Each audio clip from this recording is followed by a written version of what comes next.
How to negotiate salary after you have a job offer. It might sound strange, but the most important thing I learned as a recruiter, you should never negotiate salary alone. Because if you do, the whole thing becomes a mathematics game. And companies come up with offer numbers considering a few numbers. One is their hiring budget, and then is their internal salary band and external market benchmarking for that position. Then they will also consider your last drawn salary with the percentage of increment HR thinks that you will consider the job for. As you can see, for all these numbers, either the company HR knows way better than you, or you anyway can't do anything about it. So you will have very limited room to maneuver. Of course, you can bring up the intangible things such as the value that you bring to the company, the passion you have for the job, but they are not numbers. That's why we need to turn this math discussion to something beyond just numbers. We need to think beyond how to negotiate salary and look at negotiating for the entire job offer. A job offer often includes things like the rest of your compensation package, of course, which includes bonus, equity, leaves, insurance, and etc. Then it also includes timeline for next salary revision. Although it's not part of your offer, it's very, very important. And then job rank, job scope, and job title.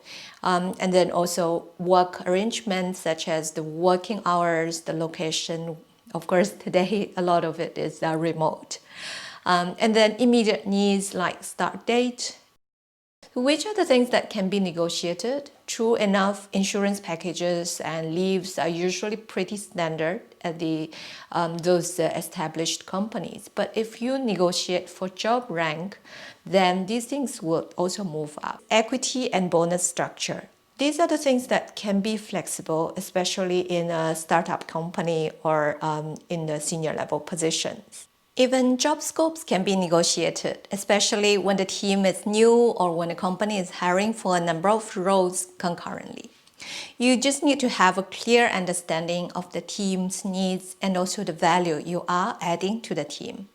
Job titles can be negotiated in some cases. So companies usually have internal titles and a lot of companies have external titles. External titles is not only useful to make your ego feel better, but can actually help you do a better job, right?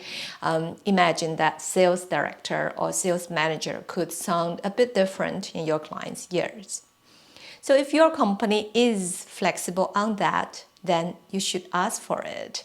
It will be good for your company and definitely will help you when you are back to the job market in some time to come. Don't forget to subscribe. If you are already a subscriber, please do give the videos a like. It means a lot to me continuing with this channel.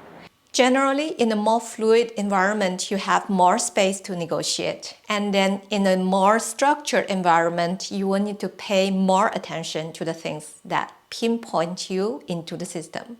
For example, job rank or salary bands, because it matters in long run.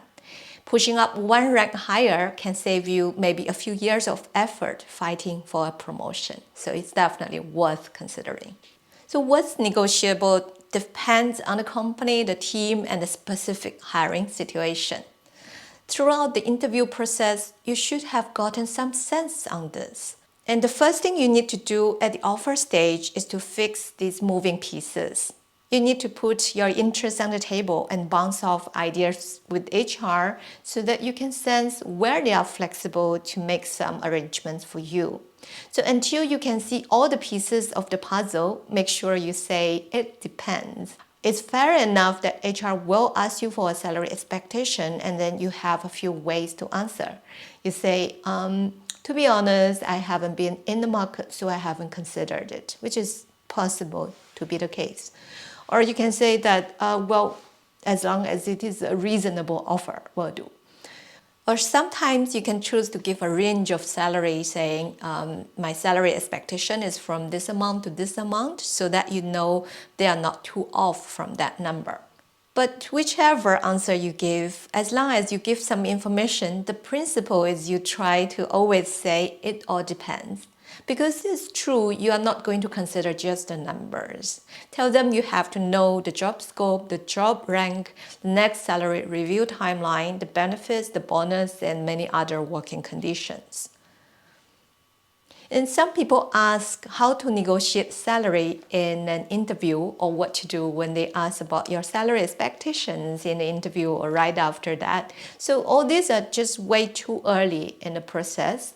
And now you have the answer. You should say it depends. It's important that you put your interests on the table, like job scope, lifestyle, and there are two reasons to do that. One is if the company is able to fulfill these interests, then it will enable a win-win situation.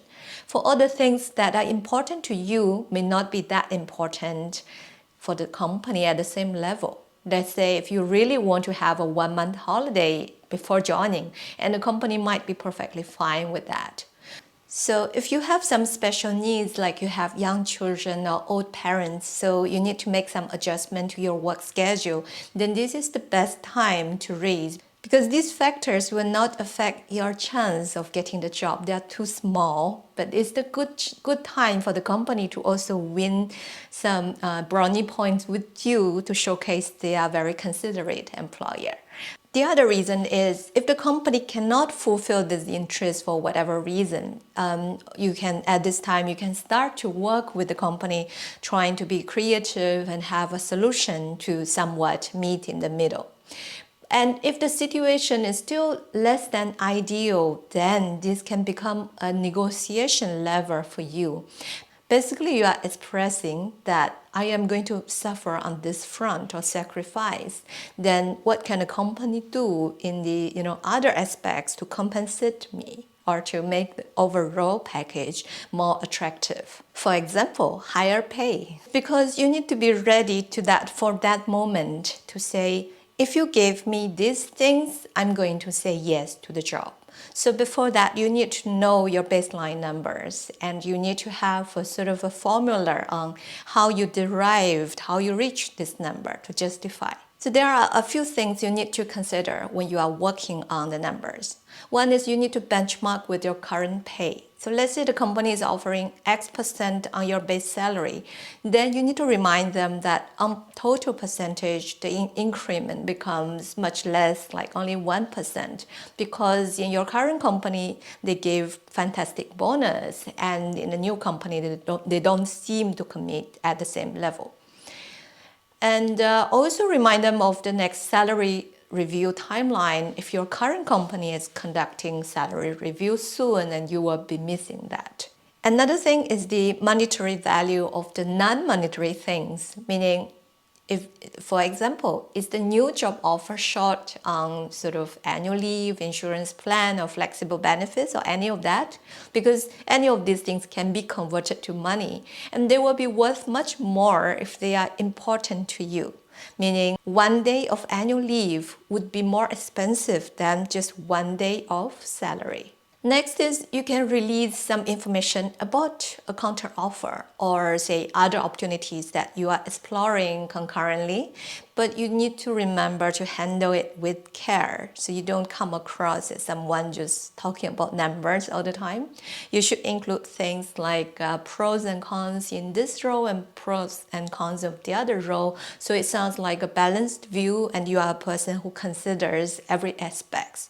And meanwhile, you need to remember to reinforce your passion for this job and this company.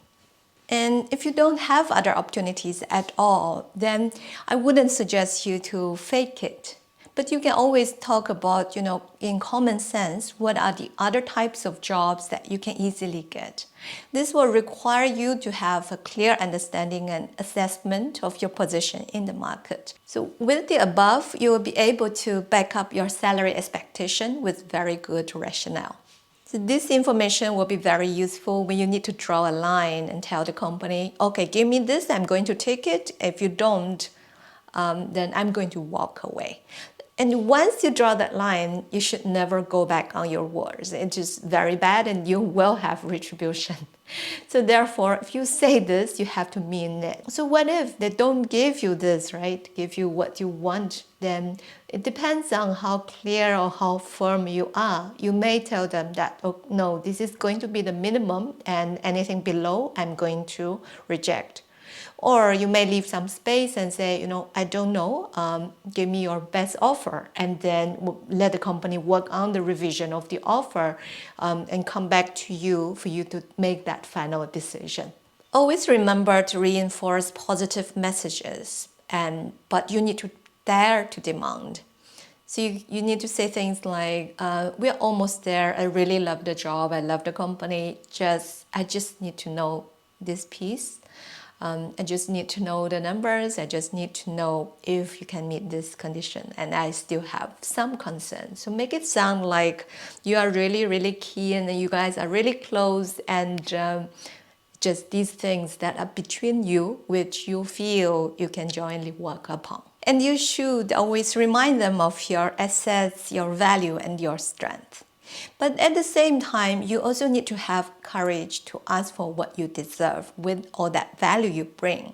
So this may feel pretty uncomfortable, a bit ugly as well, but it should be only good or better for your relationship later after you join, right? The company also wants to fulfill your best interest, because hiring and then losing someone is definitely a huge cost. And hiring someone who ends up becoming undermotivated is perhaps an even higher cost. The last point is you need to be mindful of empty promises. One of the most common disputes or reason for employees to be unhappy is the empty promises in the end didn't come true. Because at the time of offer, companies may sell visions, and then you may have to make temporary compromises. For example, one employee is offered lower salary with a promise that he will get the salary reviewed in 3 months when their review cycle comes. But this may not happen, and then it brings a lot of unhappiness. So you need to differentiate promises and visions. If it is a promise, then such as, conversion to permanent employee or promotion, a salary raise after X months, then you need to make sure it is well documented somewhere in very clear phrases without misunderstanding. But if it's just a vision, then you need to make sure, even in the worst case scenarios, you will still be happy with your decision. Of course, the general principle is in environment with higher uncertainty, then you will want to create more certainty for yourself, meaning more things in your pocket and less things up in the air. Have fun negotiating.